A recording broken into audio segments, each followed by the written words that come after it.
I like to close with this because the Israeli elections are tomorrow. I find it uh, enlightening, amusing, uh, or it could just be a fantastic coincidence that a lot of the issues that are basically central to this upcoming election are alluded to in this week's parsha.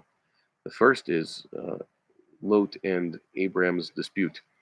Uh, this land was not big enough for the two of us. That's what it says. They had to split up. I don't get it. They can't just live in the north of Eretz Canaan, the south of Eretz Canaan. For whatever reason, Abraham decided they need to split. Sometimes an amicable separation might be in order. If you can't have a political system, two groups that don't get along, perhaps it's just good that they just split up. And although Abraham Lincoln felt that that's not the right way to go about these things, many of us have come to this realization, at least in our political philosophies, that instead of forcing such wildly disparate groups from having to cooperate and work with each other, just let them go their separate ways, and that sometimes is the best policy. And it says that Abraham offered Lot, Im hasamo ve'emina v'ima yaminas be'ila. You take left, I'll go right. You take right, I'll go left. And it's interesting. In context, this means if you go north, I'll go south. If you go south, I'll go north. In the olden days, they used to call north and south just right and left because they would orient the map looking east. So left would be north, basically, if I'm not mistaken. And that's used explicitly in the next parasha, Asher Misamol Damasek, which is to the left of Damascus. It means north of Damascus. And you have here, it's kind of interesting, an allusion to the general problem that people have when they vote here in Israel.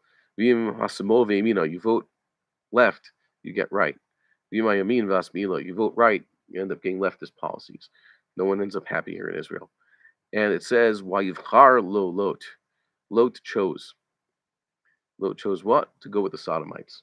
What was Sodom? It was a beautiful place. It looked really nice. Could be like the California back in the day. California is almost like a Gan Eden, except California is also sitting on a great natural fault line, just like Sodom, and eventually that spelled its doom. And Sodom gave its name to the main sin known for history. The Sodomites were basically the center of alphabet ideology back then. That's what they practiced. That was their way of life. So they just say this. Nowadays, alphabetism has become a way of life. It's almost a mitzvah. And no, it's the way of the Sodomites. It says they're ra'im v'chata'im la'Hashem od. They're incredibly wicked. And Lot chose to go among these people.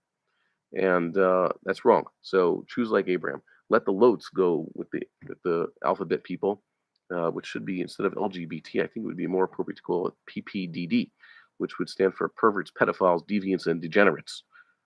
That's a much more accurate alphabetical description. And Lot chose that, and it was good for Abraham because he got to stay in Eretz Canaan, the land of Israel, and continue to serve God the way God wanted to. And then you suddenly have references that God will give this land to Neno. How many times do you have in the parasha? Many times, God giving. Zaracha natati, attain, I will give this land, and give and give. The name Netanyahu literally means God gave. And so there's a reference there. And lo and behold, Lapid is also here. There's Lapid, the pasuk which the fellow who wrote the Bible codes book, after the fact, he had codes that apparently alluded to the assassination of Yitzhak Rabin back in, I think, what was it, 94, whatever it was. And of course, he only told people about this after the fact. All his Bible codes he found after the fact and didn't publish them beforehand and warn anybody because it was nonsense. But we have here a reference to Lapid. It says there was the birth ben Abitharim, Lapid Eish Asher Avar ben Agazarim Ha'eleh. Lapid Eish means a torch, okay, of fire that passed between the Gzarim. In this case, this is a reference to Lapid passing the threshold. Lapid Eish Asher Avar ben Agazarim Ha'eleh, but he's going to barely pass this time. It means that he's not going to have the. By the way, I'm not a prophet. I don't know. Perhaps it will work out the other way. It seems to be saying here that he's not going to. Lapid is not going to have. He's just going to pass, but he's ben Agazarim Ha'eleh. There's going to be a lot of groups that are not going to pass. It's like they're going to be cut off. Lapid's going to pass, but the smaller parties around him are not going to pass, and that's not going to help him. And of course, afterwards, you have L'zaracha natati et haaretz hazot. Once again, God says He will give this land, and the reference to God giving, as we saw, is always a reference to Netanyahu. The last thing is the pregnancy of Hagar. Hagar gave her name to the Hagrim. Who are the Hagrim? The various tribes all descended from her, uh, according to the sages. They identify Hagar with Keturah, which means that all of Abraham's sons, except for Isaac, were descendants of Hagar. Chief among them, Ishmael.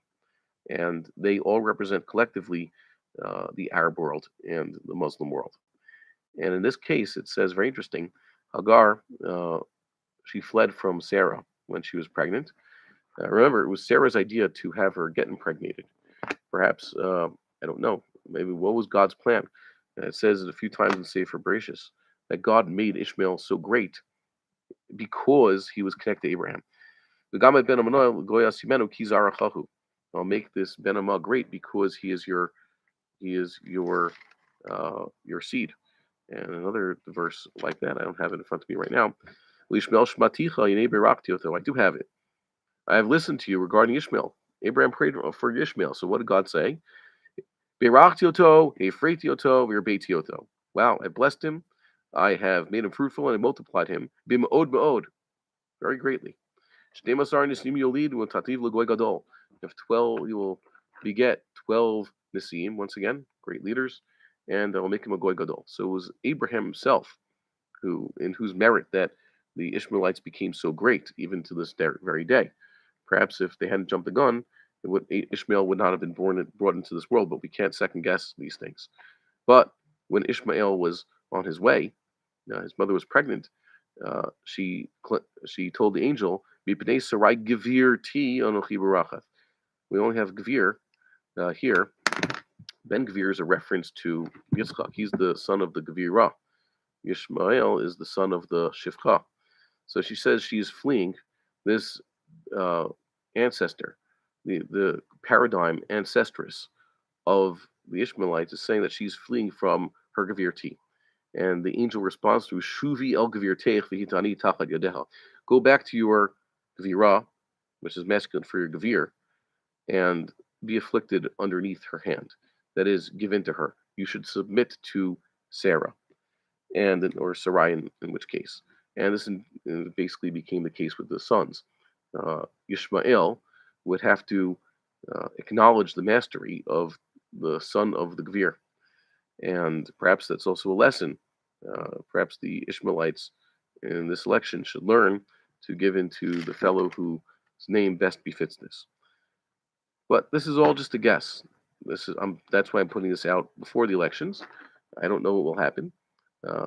I do know one thing. I've seen many arguments against voting for various political parties. That's true. I've seen good arguments against voting for every single political party.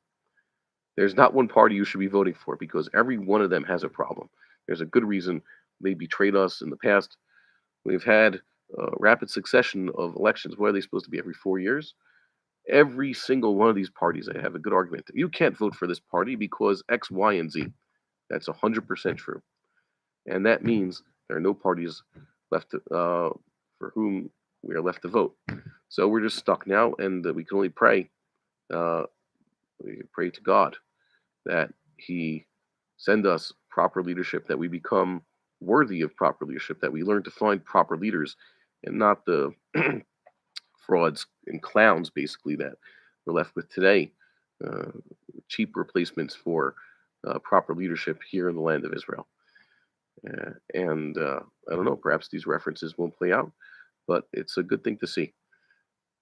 Thank you. Don't forget, send your questions and comments. And God willing, tomorrow we'll only hear Mr. Tovot. We would like to encourage our viewers to share these videos with friends and send in your responses. If you would like to obtain Birkon Nusach Eretz Yisrael or invite the rabbi for a speaking engagement, please email us at office@machonshilo.org.